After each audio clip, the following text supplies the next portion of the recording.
If you've ever played Ghosts and Goblins, you're gonna remember this little red fucker. He's one of the most annoying enemies in the game, and one of the reasons why I was never able to finish the first stage of the game. Yeah, I'll admit, I suck at Ghosts and Goblins. But this review isn't on Ghosts and Goblins, but instead, that red fuck. But in this game, Gargoyle's Quest 2, this demon named Firebrand is the hero. Wait, what? Yeah, you heard me. He's the good guy. Here's how it works. You play as Firebrand, who initially sets out to become a warrior in the underground. He sets out into the training area, grabs a pot of some kind, comes back to the kingdom and finds that there's something wrong. Some sort of invasion occurred, a guard mentions a black light, and then you're fighting it through the village to try to get to the king. From here, Firebrand sets out to try to stop the black light, and find out who, or what, is behind it. The game switches between being an RPG and a side-scrolling platformer. The RPG segments just have Firebrand walking around towns and on the world map. He can talk to other underworld creatures and they will give him either advice or just mumbo-jumbo.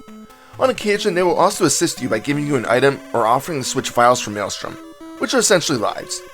Once you enter a certain area, the game will switch focus to the 2D side-scrolling theme, and Firebrand will walk around like your standard action game.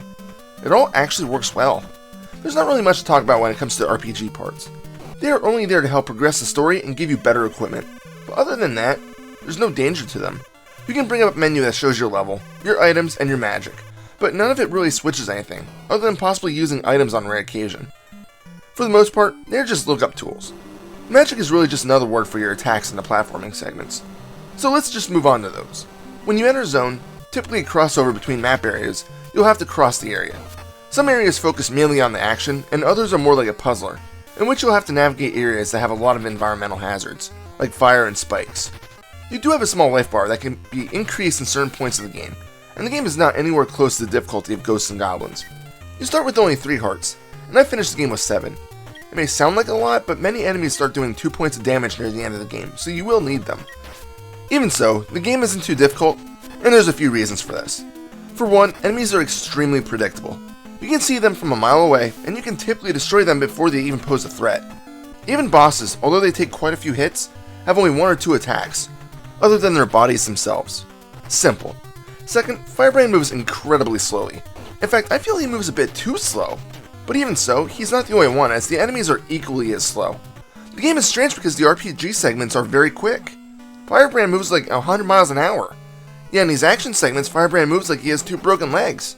I mean, it works for the game, but at the same time, it just feels a bit weird that the 2 genres have such contrasting speed differences. Third, it's way too easy to get extra lives. Both on the RPG style world map and in some levels, you can find these pots, which are called vials in the game. Don't ask me why, I have no idea. In any case, you can find some NPCs in towns that will offer to trade vials for Maelstrom. The amount ranges from 10 in the beginning of the game to 15 about midway through. After this, you can keep changing out these vials for lives.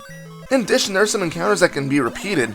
There are small spike-laden rooms that have about 3 or 4 enemies. Once you kill them all off, you're rewarded with a few vials.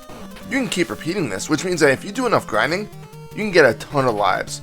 Also, you can only receive a maximum of 99 vials, and I'm not sure if you can max out your lives at 9, although I would assume so. So as far as the game's progression, it functions like the standard action platformer with one major difference. Firebrand can fly. It's more accurately hovering, but either way, it's a very important part of the game that you'll be using often. You'll eventually gain items that increase the length of time that Firebrand can stay airborne, which is imperative in the later levels when you have to navigate pathways full of spikes. The final level especially has areas that you have to use your magic bubble on, although it calls it a magic claw in the game. I don't know. The weapon puts a protective gel on the spikes so that you can grab onto it for a short time.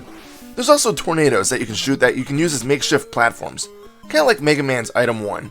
You may have to switch between magical attacks frequently in certain levels, but it's not necessary often. Anyway, when you fly, you'll see your wing meter decrease. As you level it up, it'll drop at a slower rate. In order to replenish it, all you have to do is hit the ground or grab a wall. It's a very simple mechanic to get used to, and you'll be using it a lot. Perhaps one of the things I liked the most about this game was its atmosphere. I mean, how often do you play as a demon trying to oust another demonic entity from your realm in the underground? Yeah, I can't think of any other game. Most games that have an RPG side are fantasy themed, and the inhabitants are human. Not here. Because this is set in the underground, the visuals reflect it perfectly. The towns look like ruins, the NPCs are creatures like zombies and mummies. The kings of the areas are large hulking beasts. The platforming areas that you encounter have the gothic and rundown feel to them as well. There is a catch to that, though. Some areas feel way too repetitive when it comes to the theme. One of the first areas is the town that Firebrand was training in. I thought this level was one of the best because you were climbing up and around houses. Pretty sweet.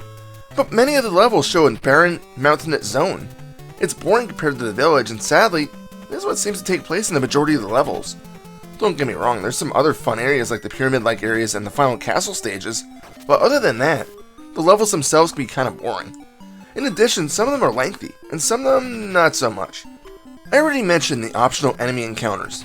There are some levels that force you to navigate larger zones that feel like they resemble mazes, but others are a straight shot through a fire field.